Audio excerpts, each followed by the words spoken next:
BA ಪ್ರಥಮ ಸೆಮಿಸ್ಟರ್ನ ಸಮಾಜಶಾಸ್ತ್ರದ ಮೂಲಭೂತ ಅಂಶಗಳು ಮತ್ತು ಸಾಮಾಜಿಕ ಸಂಸ್ಥೆಗಳು ಈ ಒಂದು ವಿಷಯವು 100 ಅಂಕಗಳನ್ನು ಹೊಂದಿದ್ದು ಇದರಲ್ಲಿ 20 ಅಂಕಗಳು ಆಂತರಿಕ ಅಂಕಗಳು ಆದರೆ 80 ಅಂಕಗಳು ಸೆಮಿಸ್ಟರ್ನ ಕೊನೆಗೆ ಇರುತ್ತಿರುವಂಥ ಪರೀಕ್ಷೆಯಲ್ಲಿ ಇರುವ ಪ್ರಶ್ನೆ ಪತ್ರಿಕೆಯು 80 ಅಂಕಗಳದ್ದು ಆಗಿದೆ. ಈ ಒಂದು ಪಠ್ಯಕ್ರಮವು ಒಟ್ಟು 5 ಘಟಕಗಳನ್ನು ಹೊಂದಿದ್ದು ಪ್ರತಿಯೊಂದು ಘಟಕದಲ್ಲಿ 4 ಅಧ್ಯಾಯಗಳಂತೆ 5 ಘಟಕಗಳಲ್ಲಿ 20 ಅಧ್ಯಾಯಗಳನ್ನು ಹೊಂದಿದೆ. ಇವುಗಳನ್ನು ಒಂದೊಂದಾಗಿ ನೋಡೋಣ. ಘಟಕ 1 ಪರಿಚಯ ಅಂತ ಇದ್ದು ಇದರಲ್ಲಿ ಅಧ್ಯಾಯ 1 ಸಮಾಜಶಾಸ್ತ್ರ ಅಂತ ಇದೆ. ಈ ಒಂದು ಅಧ್ಯಾಯದಲ್ಲಿ ಸಮಾಜಶಾಸ್ತ್ರದ ಅರ್ಥ, ಮೂಲ ಅಂದರೆ ಉಗಮ, ಸಮಾಜಶಾಸ್ತ್ರದ ವ್ಯಾಪ್ತಿ ಮತ್ತು ಸಮಾಜಶಾಸ್ತ್ರದ ಪ್ರಾಮುಖ್ಯತೆಯ ಬಗ್ಗೆ ಈ ಒಂದು ಅಧ್ಯಾಯದಲ್ಲಿ ಅಧ್ಯಯನ ಮಾಡಬೇಕು. ಇನ್ನು ಅಧ್ಯಾಯ 2 ಮೂಲ ಪರಿಕಲ್ಪನೆಗಳು ಅಂತ ಇದ್ದು ಇದರಲ್ಲಿ ಸಮಾಜ, ಸಮುದಾಯ, ಸಂಘ ಮತ್ತು ಸಾಮಾಜಿಕ ಗುಂಪುಗಳು ಅಂತ ಇದ್ದು ಇವುಗಳ ಅರ್ಥ, ಸ್ವರೂಪ ಮತ್ತು ಪ್ರಕಾರಗಳನ್ನು ಅಧ್ಯಯನ ಮಾಡಬೇಕು. ಇನ್ನು 3ನೇ ಅಧ್ಯಾಯ ಸಾಮಾಜಿಕ ಅಂತರ್ಕ್ರಿಯೆ ಅಂತ ಇದ್ದು ಇಲ್ಲಿ ಸಾಮಾಜಿಕ ಅಂತರ್ಕ್ರಿಯೆ ಅರ್ಥ ಮತ್ತು ಮಹತ್ವವನ್ನು ಈ ಒಂದು ಅಧ್ಯಾಯದಲ್ಲಿ ಅಭ್ಯಾಸ ಮಾಡಬೇಕು.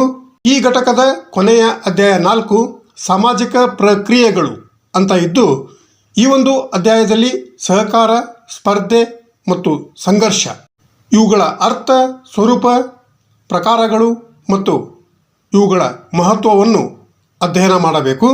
ಇನ್ನು ಘಟಕ 2ರ ಟೈಟಲ್ ಸಂಸ್ಕೃತಿ ಮತ್ತು ಸಾಮಾಜಿಕ ಬದಲಾವಣೆ ಅಂತ ಇದ್ದು ಈ ಘಟಕದಲ್ಲಿ ಅಧ್ಯಾಯ 5 ಸಂಸ್ಕೃತಿ ಅಂತ ಇದೆ. ಇಲ್ಲಿ ಸಂಸ್ಕೃತಿಯ ಅರ್ಥ, ಸಂಸ್ಕೃತಿಯ ವೈಶಿಷ್ಟ್ಯಗಳು ಮತ್ತು ಈ ಒಂದು ಸಂಸ್ಕೃತಿಯ ಅಂಶಗಳ ಬಗ್ಗೆ ಈ ಒಂದು ಅಧ್ಯಾಯದಲ್ಲಿ ಅಧ್ಯಯನ ಮಾಡಬೇಕು.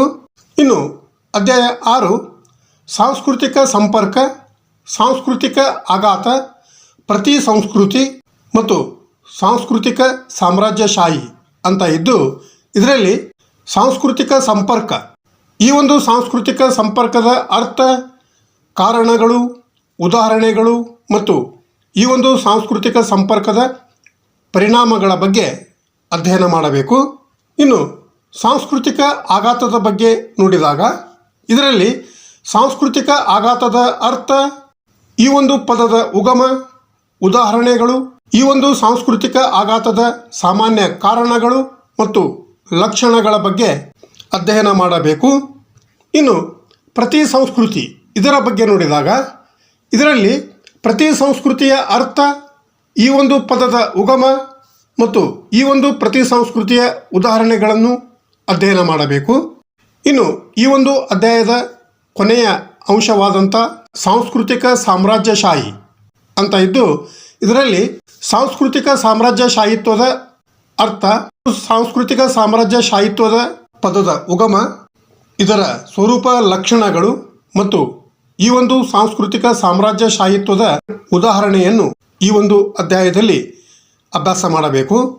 ಇನ್ನು ಅಧ್ಯಾಯ 7 ಸಾಮಾಜಿಕ ಬದಲಾವಣೆ ಅಂತ ಇದ್ದು ಇಲ್ಲಿ ಸಾಮಾಜಿಕ ಬದಲಾವಣೆಯ ಅರ್ಥ, ವೈಶಿಷ್ಟ್ಯಗಳು ಅಂದರೆ ಗುಣಲಕ್ಷಣಗಳು ಮತ್ತು ಈ ಒಂದು ಸಾಮಾಜಿಕ ಬದಲಾವಣೆಯ ಅಂಶಗಳು ಯಾವುವು ಎಂಬುದರ ಬಗ್ಗೆ ಅಧ್ಯಯನ ಮಾಡಬೇಕು. ಅಂದ ಮೇಲೆ ಈ ಒಂದು ಸಾಮಾಜಿಕ ಬದಲಾವಣೆಯ ಅಂಶಗಳು ಯಾವುವು ಅಂತ ನಾವು ನೋಡಿದಾಗ 1 ಭೌತಿಕ ಅಂದರೆ ನೈಸರ್ಗಿಕ ಅಥವಾ ಪರಿಸರ ಅಂಶಗಳು, 2 ಸಾಮಾಜಿಕ ಬದಲಾವಣೆಯ ಜೈವಿಕ ಅಂಶಗಳು, 3 ಸಾಮಾಜಿಕ ಬದಲಾವಣೆಯ ವೈಜ್ಞಾನಿಕ ತಾಂತ್ರಿಕ ಅಂಶಗಳು ಮತ್ತು ಕೊನೆಯದಾಗಿ ಸಾಂಸ್ಕೃತಿಕ ಅಂಶಗಳ ಬಗ್ಗೆ ಈ ಒಂದು ಅಧ್ಯಾಯದಲ್ಲಿ ಅಧ್ಯಯನ ಮಾಡಬೇಕು. ಇನ್ನು ಈ ಒಂದು ಘಟಕದ ಕೊನೆಯ ಅಧ್ಯಾಯ 8 ಸಾಮಾಜಿಕ ಬದಲಾವಣೆಯ ಸಿದ್ಧಾಂತಗಳು ಅಂತ ಇದ್ದು ಈ ಒಂದು ಅಧ್ಯಾಯದಲ್ಲಿ ಸಾಮಾಜಿಕ ಬದಲಾವಣೆಯ ನೇರ ರೇಖೆ ಸಿದ್ಧಾಂತ ಮತ್ತು ಸಾಮಾಜಿಕ ಬದಲಾವಣೆಯ ಆವರ್ತಕ ಅಂದರೆ ಚಕ್ರಗತಿಯ ಸಿದ್ಧಾಂತಗಳ ಬಗ್ಗೆ ಅಧ್ಯಯನ ಮಾಡಬೇಕು. ಇನ್ನು ಘಟಕ 3 ಸಾಮಾಜೀಕರಣ ಮತ್ತು ಸಾಮಾಜಿಕ ನಿಯಂತ್ರಣ ಅಂತ ಟೈಟಲನ್ನು ಹೊಂದಿದ್ದು ಇದರಲ್ಲಿ ಅಧ್ಯಾಯ 9 ಸಾಮಾಜೀಕರಣ ಅಂತ ಇದ್ದು, ಇದರಲ್ಲಿ ಸಾಮಾಜೀಕರಣದ ಅರ್ಥ, ಸಾಮಾಜೀಕರಣದ ವೈಶಿಷ್ಟ್ಯಗಳು ಮತ್ತು ಈ ಒಂದು ಸಾಮಾಜೀಕರಣದ ಮಹತ್ವವನ್ನು ಅಧ್ಯಯನ ಮಾಡಬೇಕು. ಇನ್ನು ಅಧ್ಯಾಯ 10 ಸಾಮಾಜೀಕರಣದ ಸಂಸ್ಥೆಗಳು ಅಂತ ಇದ್ದು, ಇದರಲ್ಲಿ ಔಪಚಾರಿಕ ಸಂಸ್ಥೆಗಳು ಮತ್ತು ಅನೌಪಚಾರಿಕ ಸಂಸ್ಥೆಗಳು ಅಂತ ಇದ್ದು, ಔಪಚಾರಿಕ ಸಂಸ್ಥೆಗಳಲ್ಲಿ ಶಾಲೆ, ರಾಜ್ಯ ಮತ್ತು ಸಮೂಹ ಮಾಧ್ಯಮಗಳು ಇದ್ದರೆ, ಅನೌಪಚಾರಿಕ ಸಂಸ್ಥೆಗಳಲ್ಲಿ ಕುಟುಂಬ, ಪೀರ್ ಅಥವಾ ಸಮವಯಸ್ಕರ ಸಮೂಹ, ನೆರೆಹೊರೆಗಳು ಮತ್ತು ಧರ್ಮ ಅಂತ ಇದ್ದು, ಇವುಗಳ ಬಗ್ಗೆ ಈ ಒಂದು ಅಧ್ಯಾಯದಲ್ಲಿ ಅಧ್ಯಯನ ಮಾಡಬೇಕು. ಇನ್ನು ಅಧ್ಯಾಯ 11 ಸಾಮಾಜೀಕರಣದ ವಿಧಗಳು ಅಂತ ಇದ್ದು, ಇಲ್ಲಿ ಸಾಮಾಜೀಕರಣದ ವಿಧಗಳು ಆದಂಥ 1 ಪ್ರಾಥಮಿಕ ಸಾಮಾಜೀಕರಣ, 2 ದ್ವಿತೀಯ ಅಥವಾ ಮಾಧ್ಯಮಿಕ ಸಾಮಾಜೀಕರಣ, 3 ವಯಸ್ಕರ ಸಾಮಾಜೀಕರಣ, 4 ನಿರೀಕ್ಷಿತ ಸಾಮಾಜೀಕರಣ, 5 ಮರು ಸಾಮಾಜೀಕರಣ, 6 ಸಕಾರಾತ್ಮಕ ಅಥವಾ ಧನಾತ್ಮಕ ಸಾಮಾಜೀಕರಣ ಮತ್ತು ಕೊನೆಯದಾಗಿ 7 ನಕಾರಾತ್ಮಕ ಅಥವಾ ಋಣಾತ್ಮಕ ಸಾಮಾಜೀಕರಣ ಅಂತ ಇದ್ದು, ಈ 7 ವಿಧಗಳನ್ನು ಈ ಒಂದು ಅಧ್ಯಾಯದಲ್ಲಿ ಅಧ್ಯಯನ ಮಾಡಬೇಕಾಗುತ್ತದೆ. ಇನ್ನು ಈ ಒಂದು ಘಟಕದ ಕೊನೆಯ ಅಧ್ಯಾಯ 12 ಸಾಮಾಜಿಕ ನಿಯಂತ್ರಣ ಅಂತ ಇದ್ದು, ಈ ಒಂದು ಅಧ್ಯಾಯದಲ್ಲಿ ಸಾಮಾಜಿಕ ನಿಯಂತ್ರಣದ ಅರ್ಥ, ಉದ್ದೇಶಗಳು ಮತ್ತು ಸಾಮಾಜಿಕ ನಿಯಂತ್ರಣದ ಪ್ರಕಾರಗಳು ಅಥವಾ ರೂಪಗಳ ಬಗ್ಗೆ ಅಧ್ಯಯನ ಮಾಡಬೇಕು. ಅಂದ ಮೇಲೆ ಈ ಒಂದು ಸಾಮಾಜಿಕ ನಿಯಂತ್ರಣದ ಪ್ರಕಾರಗಳು ಅಥವಾ ರೂಪಗಳು ಯಾವುವು ಅಂತ ನಾವು ನೋಡಿದಾಗ, 1 ಔಪಚಾರಿಕ ಸಾಮಾಜಿಕ ನಿಯಂತ್ರಣ ಮತ್ತು 2 ಅನೌಪಚಾರಿಕ ಸಾಮಾಜಿಕ ನಿಯಂತ್ರಣವಾಗಿದೆ. ಇವುಗಳ ಬಗ್ಗೆ ಅಧ್ಯಯನ ಮಾಡಬೇಕು. ಇನ್ನು ಘಟಕ 4 ಕುಟುಂಬ ಮತ್ತು ವಿವಾಹ ಅಂತ ಟೈಟಲನ್ನು ಹೊಂದಿದ್ದು, ಇದರಲ್ಲಿ ಅಧ್ಯಾಯ 13 ಕುಟುಂಬ ಅಂತ ಇದ್ದು, ಈ ಒಂದು ಅಧ್ಯಾಯದಲ್ಲಿ ಕುಟುಂಬದ ಅರ್ಥ, ವ್ಯಾಖ್ಯೆಗಳು, ಪ್ರಕಾರಗಳನ್ನು ಅಧ್ಯಯನ ಮಾಡುವುದರ ಜೊತೆಗೆ ಮನೆತನ ಅಥವಾ ಮನೆಯವರು ಅನ್ನುವಂಥ ವಿಷಯವನ್ನು ಅಧ್ಯಯನ ಮಾಡಬೇಕು. ಇನ್ನು ಅಧ್ಯಾಯ 14 ಕುಟುಂಬದ ರಚನೆ ಮತ್ತು ಕಾರ್ಯಗಳನ್ನು ಬದಲಾಯಿಸುವುದು ಅಂತ ಇದ್ದು, ಈ ಒಂದು ಅಧ್ಯಾಯದಲ್ಲಿ ಕುಟುಂಬದ ರಚನಾತ್ಮಕ ಬದಲಾವಣೆಗಳು ಮತ್ತು ಈ ಒಂದು ಕುಟುಂಬದ ಕಾರ್ಯಾತ್ಮಕ ಬದಲಾವಣೆಗಳ ಬಗ್ಗೆ ಅಧ್ಯಯನ ಮಾಡಬೇಕು.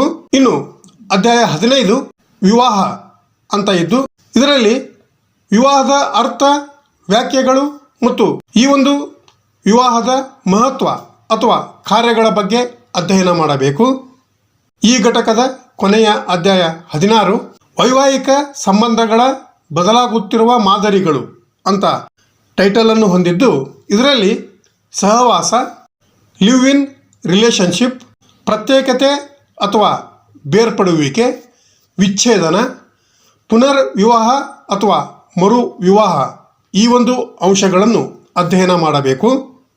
ಕೊನೆಯ ಘಟಕ 5 ಧರ್ಮ ಮತ್ತು ಶಿಕ್ಷಣ ಅಂತ ಟೈಟಲನ್ನು ಹೊಂದಿದ್ದು, ಇದರಲ್ಲಿ ಮೊದಲ ಅಧ್ಯಾಯ 17 ಧರ್ಮ, ಇದರಲ್ಲಿ ಧರ್ಮದ ಅರ್ಥ, ವ್ಯಾಖ್ಯಾನಗಳು, ಅಂಶಗಳನ್ನು ಅಧ್ಯಯನ ಮಾಡುವುದರ ಜೊತೆಗೆ ಈ ಒಂದು ಧರ್ಮದ ಕಾರ್ಯಗಳು ಅಥವಾ ಸಕಾರಾತ್ಮಕ ಕಾರ್ಯಗಳು ಮತ್ತು ಧರ್ಮದ ಅಸಮರ್ಪಕ ಅಥವಾ ನೆತ್ಯಾತ್ಮಕ ಕಾರ್ಯಗಳ ಬಗ್ಗೆ ಅಧ್ಯಯನ ಮಾಡಬೇಕು. ಅಧ್ಯಾಯ 18 ಆಧುನಿಕ ಜಗತ್ತಿನಲ್ಲಿ ಜಾತ್ಯತೀತತೆ ವರ್ಸಸ್ ಧರ್ಮದ ಪುನರುತ್ಥಾನ ಅಂತ ಟೈಟಲನ್ನು ಹೊಂದಿದ್ದು, ಇದರಲ್ಲಿ ಧರ್ಮದ ಜಾತ್ಯತೀತತೆ ವರ್ಸಸ್ ಧರ್ಮದ ಪುನರುತ್ಥಾನದ ಅರ್ಥ, ಧರ್ಮದ ಜಾತ್ಯತೀತತೆಯ ಕಾರಣಗಳು ಮತ್ತು ಪರಿಣಾಮಗಳು, ಧರ್ಮದ ಪುನರುತ್ಥಾನದ ಅರ್ಥ ಮತ್ತು ಧರ್ಮದ ಪುನರುತ್ಥಾನದ ಸ್ವರೂಪ, ಲಕ್ಷಣಗಳು ಮತ್ತು ಕಾರಣಗಳ ಬಗ್ಗೆ ಅಧ್ಯಯನ ಮಾಡಬೇಕು.